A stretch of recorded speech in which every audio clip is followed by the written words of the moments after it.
떠나서 언어가 하나요 말이 하나였더라.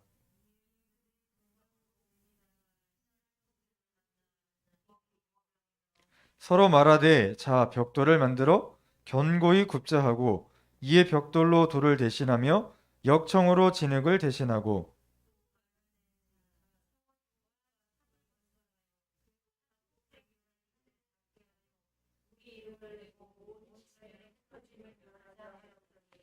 여호와께서 사람들이 건설하는 그 성읍과 탑을 보려고 내려오셨더라.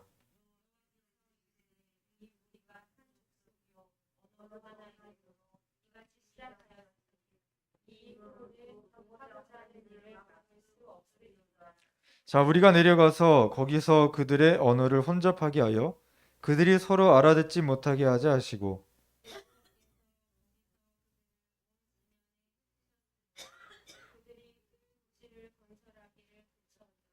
우리 다 같이 읽겠습니다. 그러므로 그 이름을 바벨이라 하니 이는 여호와께서 거기서 온 땅의 언어를 혼잡하게 하셨음이니라. 여호와께서 거기서 그들을 온 지면에 흩으셨더라. 아멘. 자, 우리가 살아가면서 새롭게 다시 시작하고 싶은 생각을 해본 적이 다 있으시죠? 내가 예전에 한 10년만 젊었어도 내가 이런 일을 하면 좋았을 텐데 이런 생각들을 많이 합니다. 또 이제 새로 산 물건이 우리가 후회를 해가지고 내가 왜 이 물건을 내가 샀을까? 차라리 예전에 쓰던 거 그냥 그대로 쓸 걸. 이런 생각도 많이 합니다.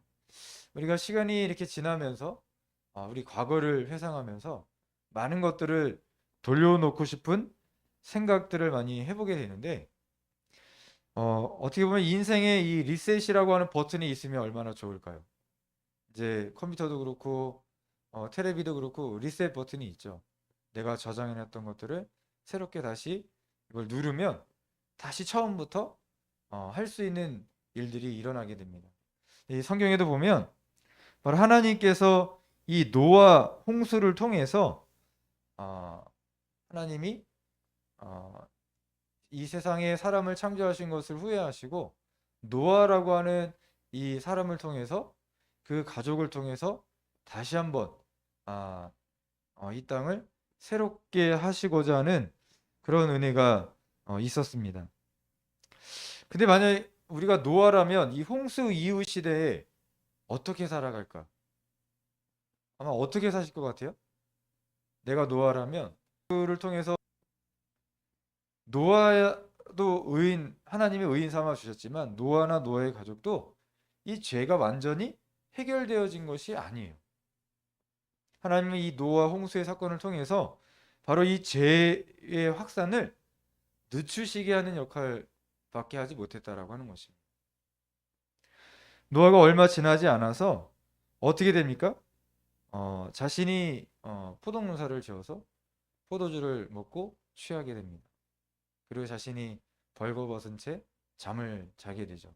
그리고 이 아들들에게 어떻게 보면 이 죄가 또 침투해서 들어올 수 있는 길을 열어주게 됩니다. 그렇게 해서 어떻게 보면 이 죄의 문제가 해결되지 않았던 것이죠. 그리고 노아 이후 시대에 죄가 더 더해지게 됩니다.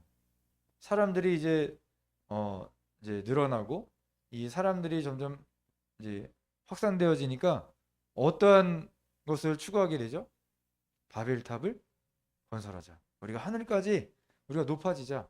이 지면에 우리의 이름을 내고 우리가 예전에는 이 노아 홍수가 있었는데 우리 이 탑을 올리면 만약 홍수가 내려진다 할지라도 우리는 살 수 있어.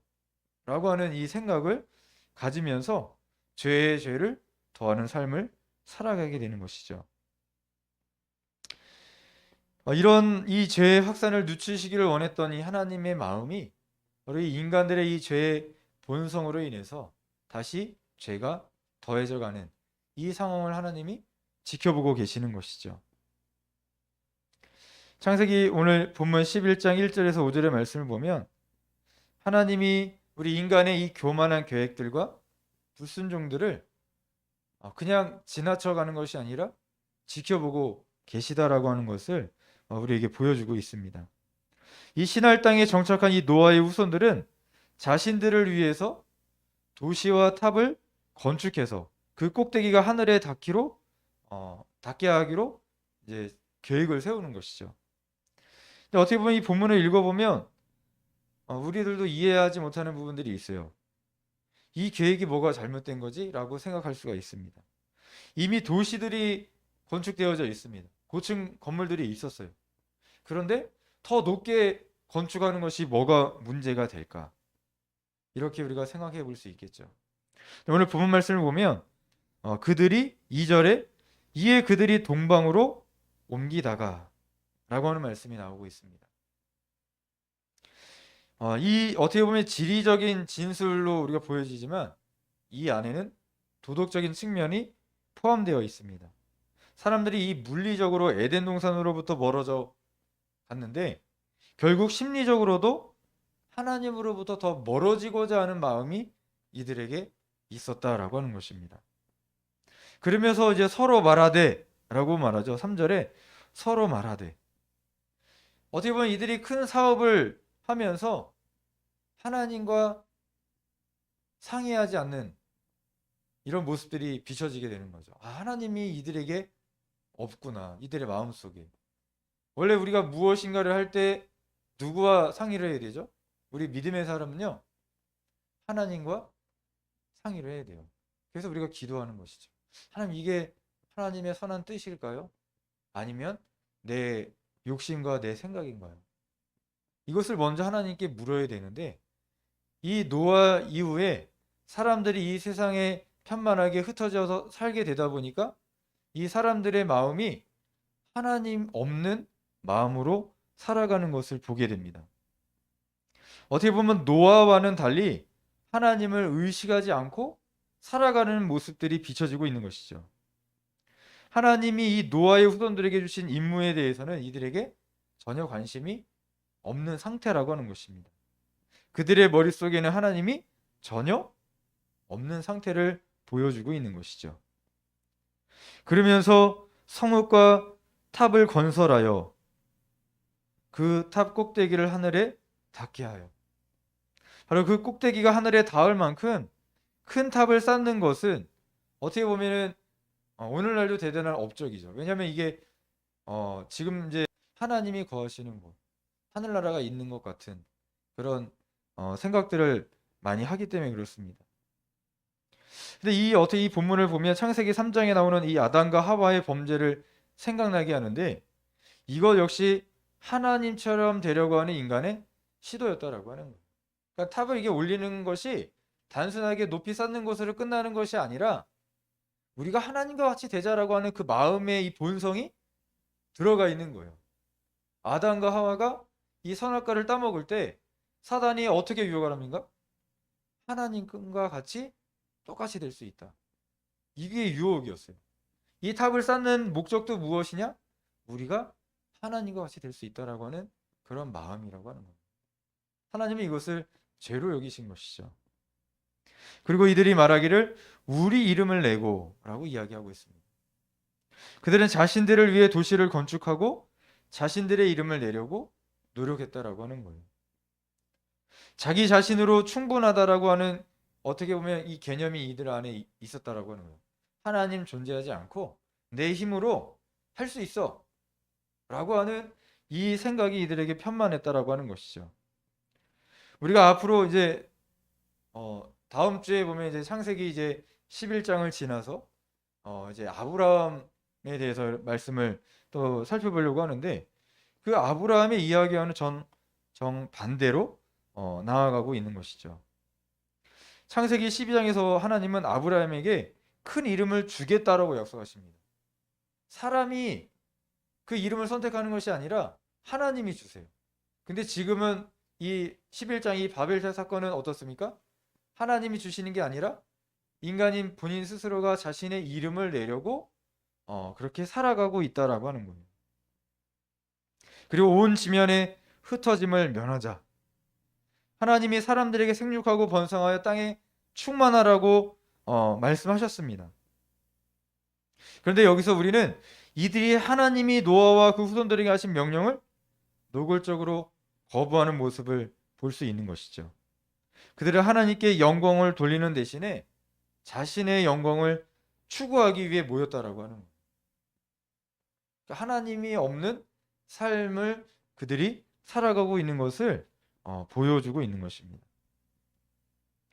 그리고 이들의 행동이 악하다라고 하는 것을 보게 되고 있죠. 창세기 이 11장의 이 사건들은 인간의 이 생각과 행동들에 대해서 들여다보게 합니다. 우리는 이들처럼 동쪽으로부터 점점 더 멀리 가면서 하나님께 등을 돌리는 사람들이라고 하는 것이죠. 우리는 하나님이 우리를 위해 이미 이루어 놓으신 일에 대해서 감격하기보다는 하나님을 향해 자기 중심적으로 교만한 모습을 보여주고 있습니다. 어떻게 보면 이 바벨탑 사건 시대의 이 사람들의 모습이 곧 우리의 모습과 같다라고 하는 것이죠. 하나님이 이루어 놓으신 것에 우리가 감격하기보다는 우리의 것을 향해서 더 많은 것을 추구해서 그 목표를 향해 달려나가고 있다라고 하는 거예요. 근데 여기에 누가 빠졌어요? 하나님이 빠졌단 말이에요. 누가 상의하지 않아요? 하나님과 상의하지 않아요. 그리고 이 모든 영광을 하나님께 돌리지 않습니다. 내 이름을 높이고 내가 더 많은 사람들에게 내 이름이 멀리 전파되고 내 명예를 위해서 우리가 살아가고 있는 그 모습과 같다라고 하는 것이죠. 우리는 이 하나님의 충만한 가운데 살고 있는지 우리 자신에게 한번 물어봐야 될 것 같습니다. 크고 작은 결정을 할 때 우리는 서로 이야기를 합니다. 근데 누구와 이야기해요? 사람들과 이야기를 한다라고 하는 것이죠. 하나님 앞에 하나님 이러한 작은 일 저런 일들에 대해서 하나님께 묻고 하나님 이 일을 어떻게 하면 하나님이 기뻐하실까요? 하나님이 이 일을 할 때 동행하시는 일이 무엇일까요?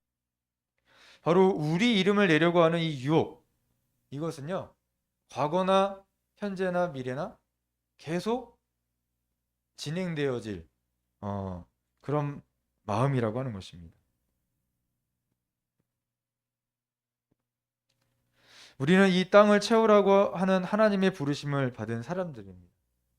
생물학적인 이 번식뿐 아니라 복음을 가지고 땅끝까지 그리스도의 이름을 알지 못하는 사람들에게 예수가 그리스도라고 이렇게 고백하지 못하는 그 누군가에게까지 우리가 복음을 증거하며 살아가도록 우리가 이렇게 불림을 받은 자들인데 우리가 거기에 목적과 관심이 없고 그냥 이 세상적인 이 삶에만 관심을 갖고 또 내게 채워지는 이 무엇인가에만 우리의 관심을 갖는다면 이 바벨탑 사건 이 현장에 살아가는 이 사람들과 별반 다를 것이 없다라고 하는 것이죠. 이 바벨탑 사건을 우리의 삶과 무관한 이 과거의 이야기로 생각해서는 안 된다라고 하는 것입니다. 이 사건은 인간이 하나님의 이 선하신 그 은혜에 등을 돌렸다라고 하는 것을 보여주고 있는 거예요. 그들은 하나님이 계시지 않는 것처럼 살았고 하나님의 나라를 증언하기보다 자신들의 이 왕국, 자신들의 어떤 편의, 자신들의 어떤 이 미래의 발전을 위해서 그들이 계속해서 이 건축했다라고 하는 것입니다. 결과적으로 하나님의 명령에 불순종했다라고 하는 것이죠. 우리가 5절 말씀을 다시 한번 같이 읽어보겠습니다. 5절 같이 읽겠습니다. 여호와께서 사람들이 건설하는 그 성읍과 탑을 보려고 내려오셨더라. 하나님이 왜 내려오셨을까요? 그러니까 인간이 볼 때는 이게 높게 쌓았기 때문에 되게 위대한 업적이에요. 근데 하나님 입장에서는 하나의 점보다도 작게 보이는 거죠. 그래서 이게 뭔가 하고 하나님이 왜냐면 늘 인간의 삶을 지켜보시고 눈동자처럼 지켜보신 하나님 입장에서 이게 뭔가 살펴보러 내려오셨다라고 하는 것이죠. 인간이 봤을 때 스스로는 만족하고 교만할 수 있는 거지만 하나님이 보셨을 때는 정말 아무것도 아니라고 보시죠. 그리고 우리 6절, 7절 말씀을 통해서 하나님이 우리 자신의 왕국을 세우려고 하는 시도들을 하나님이 심판하신다라고 하는 것입니다. 살피고 돌보는 하나님이 계시기 때문에 하나님께서 심판하는 거예요. 우리는 이 심판이 어떤 형태로 사람들에게 임하는지 보게 될 것입니다. 그러나 그보다 먼저 본문이 하나님의 행동을 묘사하고 있는지 살펴봐야 되는데, 본문에서 사람들은 무엇인가를 건축하면서 그것이 하늘에 닿기를 바라고 있습니다. 근데 하나님의 눈에는 이것이 점으로밖에 보이지 않는다라고 하는 것이죠.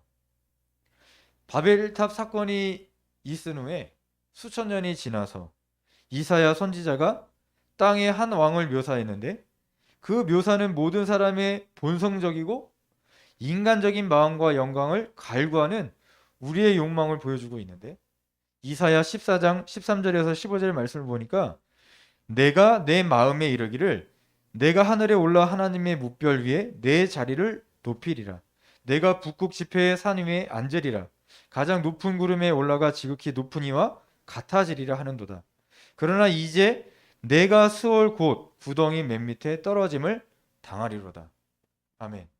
인간의 이 교만한 것을 하나님께서 한순간에 땅에 떨어지게 하신다라고 하는 것이죠. 하나님은 이 신할 땅에 있는 사람들을 심판하기로 결정하셨습니다. 그들의 행동에 위협을 느껴서가 아니라 그들의 마음이 죄악이 가득한 것을 보셨기 때문에 그래요. 이 죄의 본성이 너무 악하다라고 하는 것을 하나님이 보셨다라고 하는 것이죠. 그래서 다시 죄의 확산을 막으셔야 됐다라고 하는 거예요. 이들의 이 죄의 이것이 하늘을 찌르는 거죠. 그래서 하나님은 사람들의 언어를 혼잡하게 하셔서 탑의 건축을 멈추게 하셨습니다. 탑을 무너뜨리거나 건축자들을 번개로 쳐서 아니면 지진을 일으켜서 그 사람들을 땅에 묻거나 죽이는 것이 아니라 하나님이 언어를 혼잡하게 하셔서 그들이 이 악으로 나아가는 것을 막으셨다라고 하는 것이죠. 그런데 이 심판 행위에도 하나님의 자비의 요소가 들어가 있습니다. 우리가 지난 시간 동안 계속 이것을 확인해 봤는데, 창세기 3장에 이 아담과 하와가 죄를 범한 다음에 심판을 받고 이 낙원에서 추방을 당하죠. 그런데 하나님께서 단지 이들을 멸하시는 것이 아니라 이들이 살아갈 수 있는 옷을 입혀주세요. 그리고 이들에게 자녀를 허락해 주셨다라고 하는 겁니다. 그리고 이 하와의 씨를 통해서 뱀의 머리, 이 사단의 머리를 상하게 할 씨를 하나님이 예비해 주신 그런 은혜가 있었다라고 하는 것이죠. 창세기 4장에는 아벨을 살해한 이 가인을 심판을 하시는데, 여기에도 하나님께서 자비를 베풀어 주시죠. 이 가인을 죽일 자들을 하나님이 인을 쳐서 막아주시는 그런 은혜를 허락하셨다라고 하는 거예요. 그래서 창세기 6장에서 9장을 보면 인간이 모든 생각과 행동으로 새로운 악을 행할 때 하나님이 홍수로 심판하시죠. 그런데 이때 모두를 진멸하는 것이 아니라 노아를 통해서 그 가족을 구원해 주시는 하나님의 은혜가 주어졌다라고 하는 것입니다. 오늘날에도 이 심판 중에 임하시는 하나님의 이 자비, 그 은혜가 똑같다라고 하는 것이죠. 그래서 히브리서 12장 5절에서 11절은 하나님이 사랑하는 자녀들이 죄를 지을 때마다 징계하시는데, 이 징계는 우리가 하나님의 자녀임을 증명하는 것이다라고 우리에게 알려주고 있습니다. 사랑하기 때문에 징계하시는 거예요. 돌이킬 수 있는 은혜를 우리에게 허락하신다라고 하는 것이죠. 징계는 하나님의 자비입니다. 징계를 받을 당시에는 즐겁지 않아도 나중에 우리가 이걸 지나고 나서 보면은 하나님이 우리를 얼마나 사랑하시는지, 그 징계를 통해 우리가 다시 회복되어지면 또 다른 열매로 우리를 이끌어서 나아갔다라고 하는 것이 분명하게 드러난다라고 하는 사실입니다. 하나님의 심판이 임하지만 거기에는 자비의 징표가 반드시 있다라고 하는 거예요. 6절에서 하나님은 이 무리가 한 족속이요 언어도 하나이므로 이같이 시작하였으니 이후로는 그 하고자 하는 일을 막을 수 없으리로다 라고 말씀하고 있습니다. 즉 그들은 동일한 언어를 사용하는 한 이 한민족이었기 때문에 그들이 하고자 하는 일이 무엇이든지 할 수 있다라고 하는 것을 하나님이 보셨다라고 하는 거예요. 그러니까 언어를 흩으시는 것이죠. 그렇다면 무엇이 문제입니까? 바로 그들의 심령이 문제라고 하는 거예요. 이 대홍수는 이 죄 문제를 해결하지 못했습니다. 대홍수 후에도 여전히 죄가 사람의 심령에 여전히 남아 있었다라고 하는 거예요. 그러면 하나님이 대홍수로 인해서 이루길 원하셨던 것이 무엇이에요? 죄의 진척을 늦추셨다라고 하는 거예요. 왜? 그냥 놔두면 이 죄가 감당할 수 없기 때문에. 그런데 홍수 이후에도 여전히 이 죄가 급속도로 확산되어져 나아갔다라고 하는 것이죠. 그래서 하나님은 이 죄의 확산을 막기로 또 결정하셨다라고 하는 것입니다. 그리고 8절에서 9절에 보니까 그들이 그 도시를 건설하기를 그쳤더라. 하나님이 자비로운 심판으로 그들의 언어를 혼잡하게 하니까 바로 인간의 우상 숭배적 계획들을 하나님께서 실패하게 하셨다라고 하는 것이죠. 끝까지 그냥 놔뒀으면 인간 스스로가 신이 되는, 서로 우상을 섬기는 그런 죄악으로 빠질 수밖에 없었던 이 인간의 이 죄성을 하나님께서 막으셨다라고 하는 것입니다. 일이 계획대로 잘 되지 않으면 우리는 상실감과 슬픔을 느끼게 됩니다. 자기 중심적인 생각과 자기 체면과 이 명예에 몰두하면 결과적으로는 상처받을 일이 많아지는 것이죠. 또 앞길을 막는 사건들이 발생하게 됩니다. 만약 오랫동안 나의 생각과 계획과 의사결정의 이 순간에 하나님이 함께 하시지 않았고 내가 계획하고 결정한 모든 것이 실패로 끝났다면 이 일은 하나님이 나를 막으셨다라고 볼 수 있어야 된다라고 하는 것입니다. 왜냐하면 내가 하나님 없이 더 큰 죄악의 길로 나아가는 것을 하나님이 막으신다라고 하는 것이죠. 그러나 우리는 인간의 이 우상 숭배적 계획들을 제거하시는 이 하나님의 이 심판 속에 숨어 있는 하나님의 그 자비와 은혜를 볼 수 있어야 된다라고 하는 거예요. 얼마나 사랑하시면 이 돌이킬 수 있는 기회를 주실까? 그냥 돌이킬 수 없는 기회를 우리에게 주신다면 우리는 어떻게 될까요? 그냥 사망의 길로 나아가는 것이죠. 영원한 실패를 맛보는 것이죠. 근데 하나님은 우리를 너무 사랑하시기 때문에 돌이킬 수 있는 기회를 주신다라고 하는 거예요. 그것을 깨닫는 것이 은혜라고 하는 것입니다.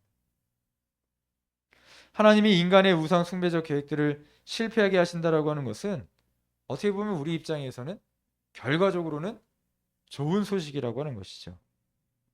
하나님은 인간의 유익을 위하시면서 인간이 하나님 앞에 만족하며 살기를 원하시기 때문에 우리가 다른 것에서 즐거움을 찾으려고 하면 하나님은 그것을 모두 서서히 제거하기 시작하신다라고 하는 거예요.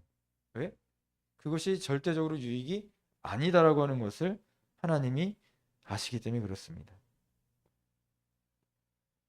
창세기 11장은 우리의 계획이 자주 실패하는 이유는 그것이 하나님의 계획이 아니라 우리의 계획이었기 때문이라고 우리에게 알려주고 있습니다.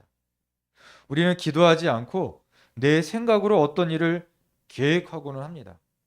그리고 하나님께 의존하지 않고 내 마음대로 진행할 때가 많이 있습니다. 이것의 뿌리는 믿음이 아니라 바로 불순종이라고 하는 거예요.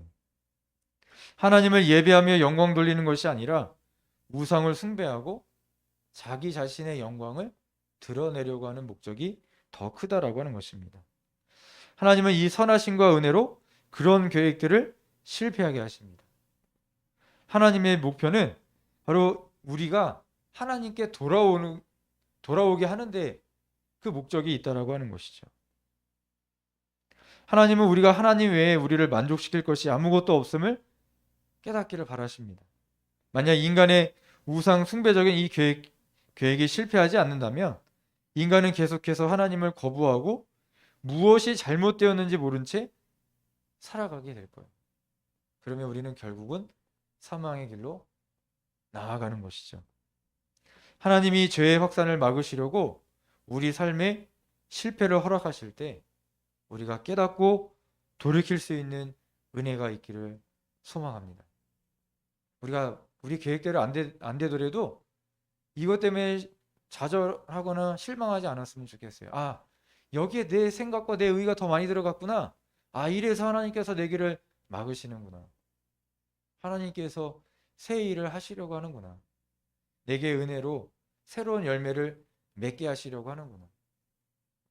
이렇게 우리가 깨닫고 우리가 죄악의 길로 가는 것이 아니라 하나님이 기뻐하시는 길, 하나님과 의논하고 하나님 앞에 기도하면서 하나님이 원하시는 길로 돌이켜서 우리가 믿음의 길을 다시 선택할 수 있는 귀한 은혜가 저희들 가운데 있기를 주님의 이름으로 축원합니다.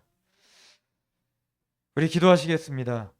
먼저 우리 말씀을 생각하면서 하나님, 우리가 크든 작든 어떤 일을 하든지